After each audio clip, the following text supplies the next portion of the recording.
গল্পের প্রথমেই একটি বিশেষ ঘোষণা। গল্পপ্রেমীর আসর কোনোভাবেই কোনো কুসংস্কার এবং অন্ধবিশ্বাসকে প্রশ্রয় দেয় না এবং সমর্থনও করে না। আমাদের উপস্থাপনাটি কোনোভাবেই কোনো মানুষের মনে কুসংস্কার এবং অন্ধবিশ্বাসকে বাড়ানোর বা প্রশ্রয় দেওয়ার জন্য নয়। এটি শুধুমাত্র বিনোদনের জন্য। আশা করব খোলা মনে এবং বিজ্ঞান মনস্ক হয়ে শুধুমাত্র গল্প শোনার উদ্দেশ্যেই আমাদের এই গল্পখানি গ্রহণ করবে। বাস্তব চরিত্রের সঙ্গে আমাদের গল্পের কোনো চরিত্রের কোনো মিল থেকে থাকলে সেটি নিতান্তই কাকতালীয়। এর দায় আমাদের নয়। ধন্যবাদ।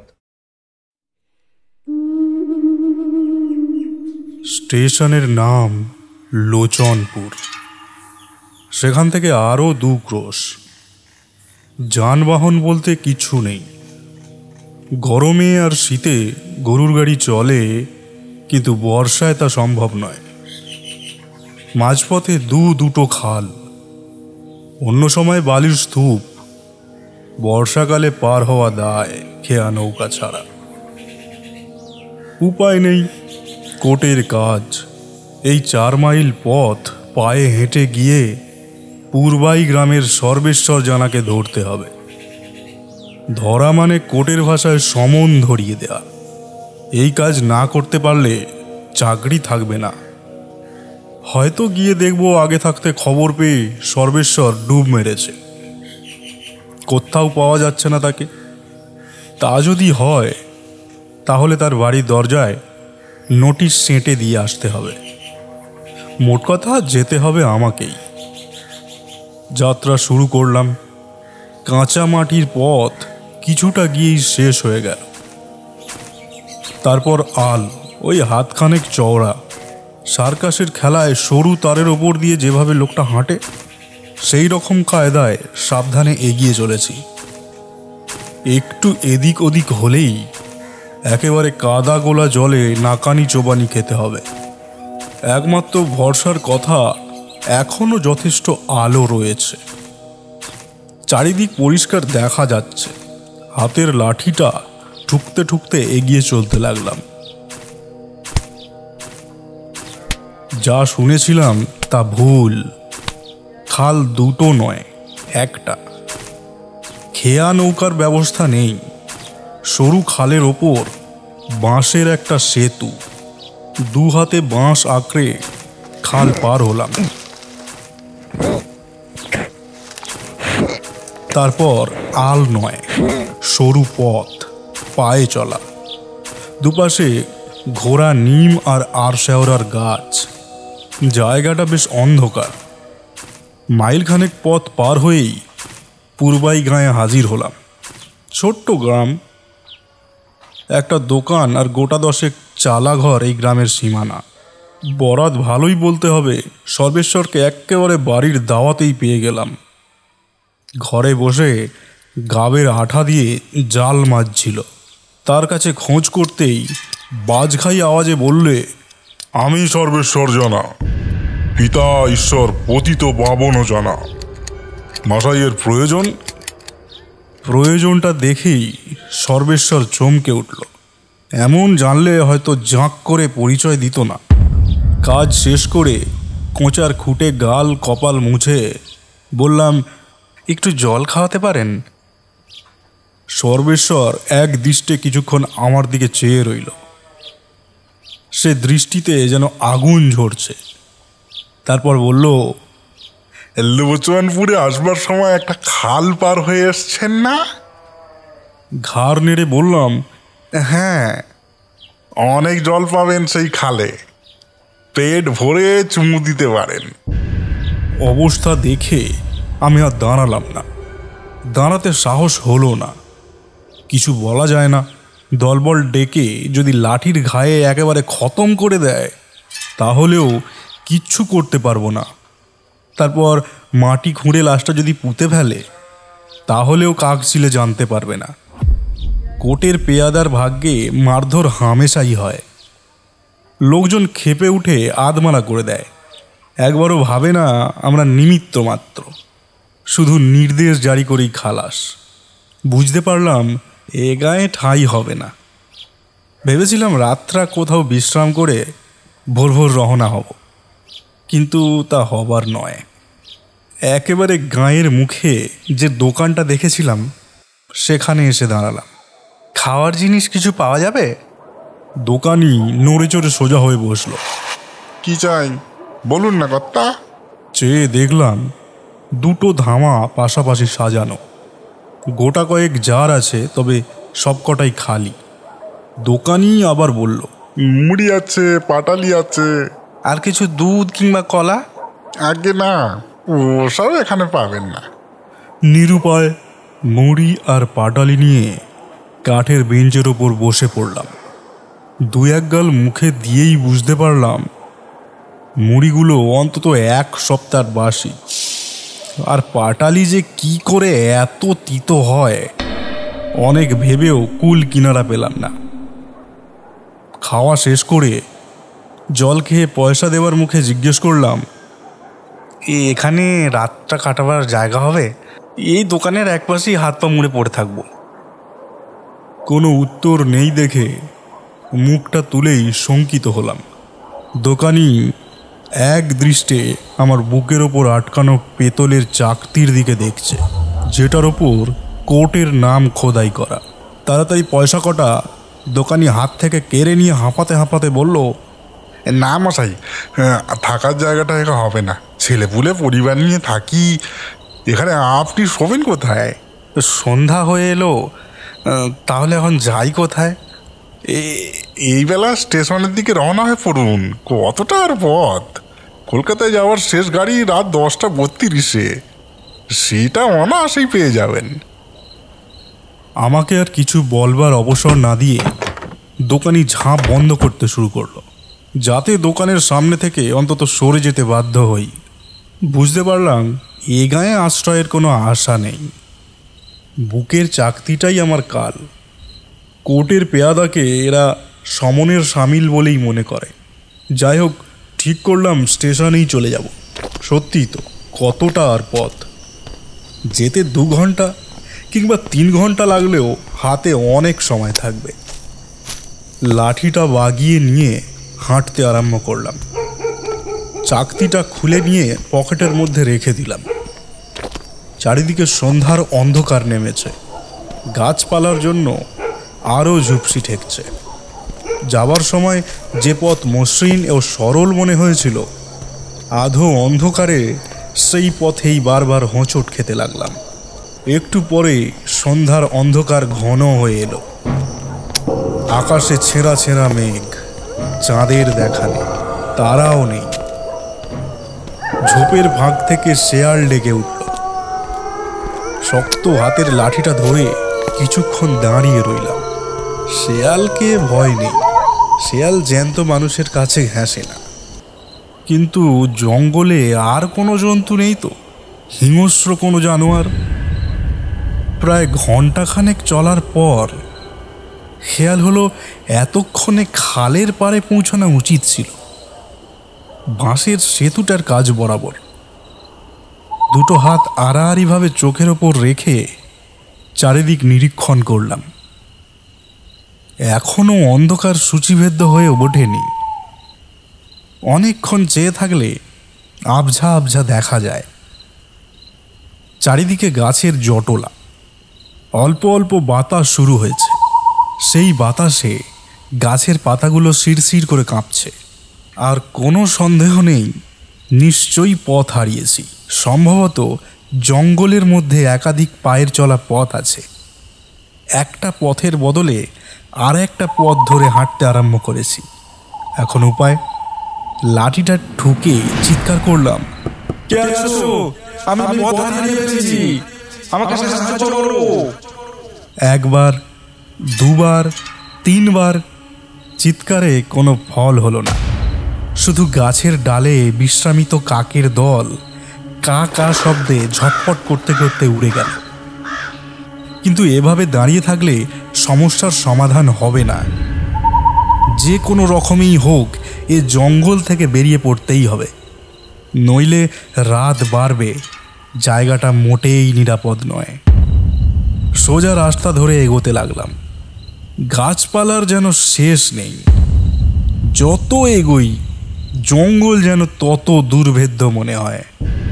পায়ের পাশ দিয়ে সরসর করে সরীসৃপ গতিতে যেসব প্রাণীরা চলাফেরা করছে তাদের কথা ভেবে গলা শুকিয়ে কাঠ হয়ে গেল। বেশ কিছুক্ষণ চলার পর মনে হলো জঙ্গল যেন একটু ফিকে হয়ে এলো। চারিদিকে বিস্তীর্ণ জলাভূমি, অন্ধকারে জোড়া জোড়া জ্বলন্ত চোখ ঘোরাফেরা করছে। বুঝলাম সে চোখের মালিক শেয়ালের দল। জঙ্গল পার হয়ে এসে মনে একটু সাহস হলো। ভালো করে চেয়ে চেয়ে দেখলাম কোথাও যদি আলোর বিন্দু চোখের পড়ে। হঠাৎ পিছন থেকে বিকট শব্দ এলো।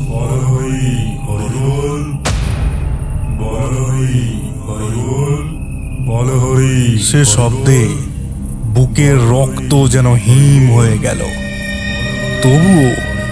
তবু এই ভেবে মনে আশ্বাস পেলাম নির্জন প্রান্তরে আমি একলা নই, আরও লোক আছে। এদের জিজ্ঞাসা করলেই পথের নির্দেশ পাওয়া যাবে। হরিধ্বনি আরও কাছে আসতেই আমি পথ ছেড়ে সরে দাঁড়ালাম।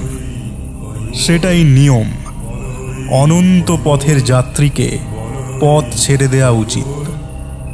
লাঠিতে ভর দিয়ে একপাশে দাঁড়িয়ে রইলাম। অন্ধকারে জ্বলন্ত একটা মশাল এগিয়ে আসছে। একটু পরেই সব বাহিরা সামনে এলো। শুধু 4 জন খাটিয়া বয়ে নিয়ে আসছে। সামনের ডান দিকের লোকটার হাতে একটা মশাল, আর কোনো লোক নেই। শুনুন, কাতর স্বরে অনুরোধ করলাম। বাহকরা থামল না, শুধু চলার গতি একটু মৃদু করল। আর 4 জনেই আমার দিকে দৃষ্টি ফেরালো। সঙ্গে সঙ্গে আমার মেরুদণ্ড বেয়ে একটা হিমেল স্রোত বয়ে গেল। আমি ভীরু এমন অপবাদ কেউ দিতে পারবে না, কিন্তু আমার মনে হলো শ্লথ মুষ্টি থেকে লাঠিটা খসে মাটিতে পড়ে যাবে। সমস্ত শরীর অজানা একটা আতঙ্কে শিউরে উঠল। 4 জন লোকেরই একই রকম চেহারা, এক ধরনের অবিন্যস্ত চুল, রক্তিম চোখ, এমনকি মুখের বসন্তের দাগ পর্যন্ত এক। আমার প্রশ্নের কোনো উত্তর না দিয়েই বাহকরা পাশ কাটিয়ে এগিয়ে গেল। শুধু যদি 2 জনের চেহারার মধ্যে এ ধরনের সাদৃশ্য থাকতো তাহলে ভাবতাম তারা হয়তো যমজ ভাই, কিন্তু এরকমের 4 জনের অভিন্ন চেহারা হলো কি করে? মনের মধ্যে অলৌকিক যে প্রসঙ্গ উঁকি দিচ্ছিল, নিজেকে ধমক দিয়ে তা পথ বন্ধ করার চেষ্টা করলাম। আমার চোখের ভুল। মনের মধ্যে ভয়টা বাসা বেঁধেই ছিল। মশালের আলোয় ক্ষণিকের দেখায় নিশ্চয়ই বিভ্রান্তির সৃষ্টি হয়েছে। নিজেকে সাহস দেওয়ার জন্য চিৎকার করে গান গাইতে শুরু করলাম, বেসুরো বেতালা গান।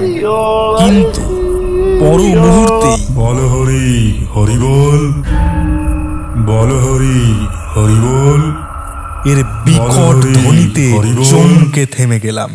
বল হরি, মনে হলো শব্দটা যেন আমার পাশ থেকে উঠছে, অথচ সব বাহকের দল ততক্ষণে অনেক এগিয়ে গেছে। তাদের চিৎকার এত কাছে শ্রুতিগোচর হওয়ার কথাই নয়। মনের মধ্যে একটু অস্বস্তি শুরু হলো, কিন্তু এভাবে চুপচাপ পথের পাশে দাঁড়িয়ে থাকলে বিপদ বাড়বে। তাই জোরে জোরে পা ফেলে এগিয়ে চললাম। লক্ষ্য করিনি আকাশ কখন কালো মেঘে ছেয়ে গেছে। ছুরির ফলার মতো বিদ্যুতের শানিত স্ফুরণ, দমকা হাওয়া উঠল। হাওয়ার এমন বেগ যে এগোনো দুষ্কর হয়ে পড়ল। এবারে যেন একেবারে কানের পাশে।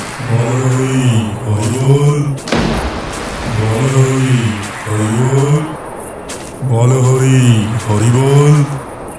চিন্তা করে লাভ নেই, চিন্তা করে এ ব্যাপারে জট ছাড়ানো যাবে না। রহস্য যাই হোক, যেভাবেই হোক আমাকে প্রাণে বাঁচতে হবে। কোনো রকমে একটা লোকালয়ে গিয়ে পৌঁছাতেই হবে। বড় বড় বৃষ্টির ফলা সারা গায়ে হুল ফোটাতে শুরু করলো। ছুটতে আরম্ভ করলাম, লাঠিটা বগলে চেপে। জানি না বোধহয় 8 মাইলেরও বেশি একটানা দৌড়েছি, হিসাব রাখিনি। হঠাৎ একবার বিদ্যুৎ চমকাতেই দেখলাম পথের পাশে একটা চালা ঘর। মনে মনে ভগবানকে ধন্যবাদ জানালাম, বিপদ তারণ তুমি আছো, দুর্বলের ত্রাণকর্তা। ছুটে গিয়ে চালাঘরের সামনে আশ্রয় নিলাম। মনে মনে ভাবলাম অন্তত প্রাকৃতিক দুর্যোগ থেকে শরীরটা বাঁচবে। এমনও হতে পারে চালাঘরে কোনো লোকের সাক্ষাৎ মিলবে। মনে মনে ভগবানকে ধন্যবাদ জানালাম। অন্ধকারটা চোখে একটু সহ্য হতে বুঝলাম চালাঘর নয়, শুধু চালা। 3 দিক আচ্ছাদিত, একদিক খোলা। বোধহয় রোদের তাপ কিংবা বৃষ্টির প্রকোপ থেকে পথচারীকে বাঁচাবার জন্যেই এটি তৈরি হয়েছিল। আস্তে আস্তে এগুতে গিয়েই থেমে গেলাম। প্রচণ্ড শব্দে বজ্রপাত হলো, আর তার আগে বিদ্যুতের আলোয় চারিদিক উদ্ভাসিত হয়ে গেল। সেই আলোতেই দেখলাম এবার আরো স্পষ্ট ও আরো নিকটে সবটি সামনে রেখে 4 জন পাশে দাঁড়িয়ে আছে, সারি দিয়ে। হুবহু এক চেহারা, এমনকি অসংস্কৃত দাড়ি গোঁফের মাত্রা পর্যন্ত এক। চোখাচোখি হতেই 4 জন একসঙ্গে হো হো করে হেসে উঠল, শিকারকে যেন কুক্ষিগত করার উল্লাসে। লাঠিটা বজ্র মুষ্টিতে ধরে পাষাণ মূর্তির মতো দাঁড়িয়ে রইলাম। নিঃসন্দেহ হলাম এ হাসি স্বাভাবিক নয়। রক্ত মাংসের কোনো মানুষ এভাবে হাসতে পারে না। অশরীরী আত্মার বিভৎস এই হাসি। আমাকে আবার আতঙ্কিত করে একজন ক্ষণে ক্ষণে গলায় বলল, আপনি একটু মৃতদেহের কাছে থাকুন, আমরা কাঠের ব্যবস্থা করে আসছি।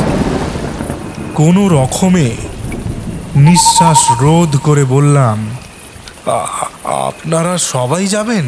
আবার সেই রক্ত জল করা হাসি। আমরা যেখানে যাই একসঙ্গে যাই।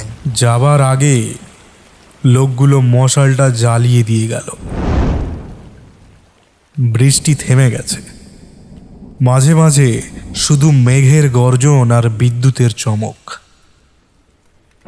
আর চোখে চেয়ে দেখলাম সাদা কাপড়ে সবের আগা গোড়া ঢাকা।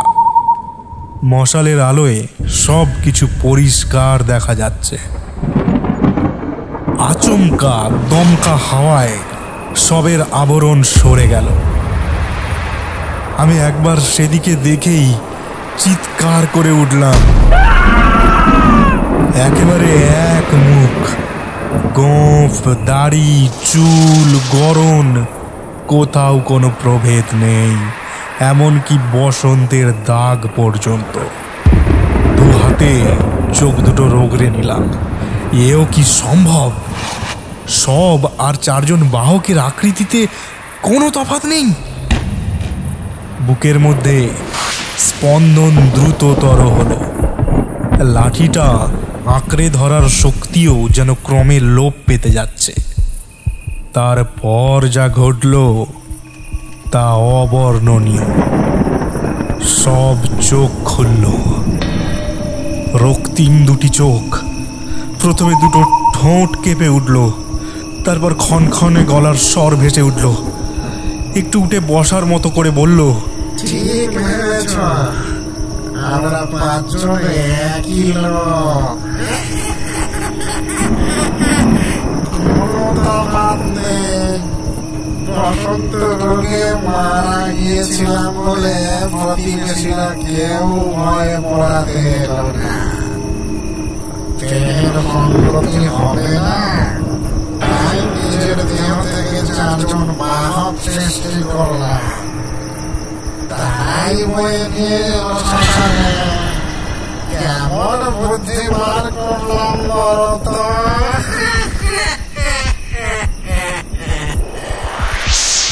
তারপর আমার আর কিচ্ছু মনে নেই।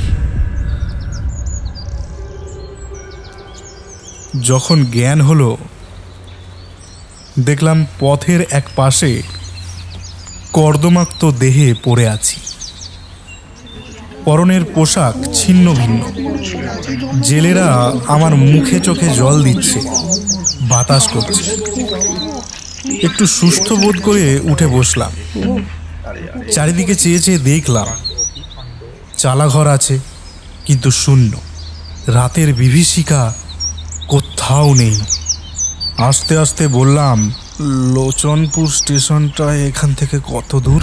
লোচনপুর এখান থেকে পাক্কা 10 মাইল, একেবারে উল্টো দিকে। এই জায়গার নাম কি? একে বলে পঞ্চমুণ্ডির আসর। পঞ্চমুণ্ডির আসর? চমকে উঠলাম। হ্যাঁ গো কর্তা, এক রকমের 5 জন তেনাদের দেখা যায় পথ ভুলিয়ে লোককে এখানে নিয়ে আসে, তারপর একেবারে সাওয়ার করে দেয়। তুমি বামুন বলে বোধহয় বেঁচে গেছো। ছেঁড়া পরিচ্ছদের ফাঁক দিয়ে তোমার পৈতৃটা দেখা যাচ্ছিল। এ কাহিনী অনেককে বলেছি, কেউ বিশ্বাস করেছে, কেউ করেনি। কিন্তু যারা বিশ্বাস করেনি তারা রাতের বেলায় পূর্বাই গাঁ থেকে পশ্চিমমুখ রাস্তা ধরে পঞ্চমুণ্ডির আসরের দিকে কেউ আসতে রাজি হয়নি। আমাকে যদি কেউ 1 থলি আকবরী মোহরও দেয়, তবু আমি ও পথে আর জীবনে যাব না।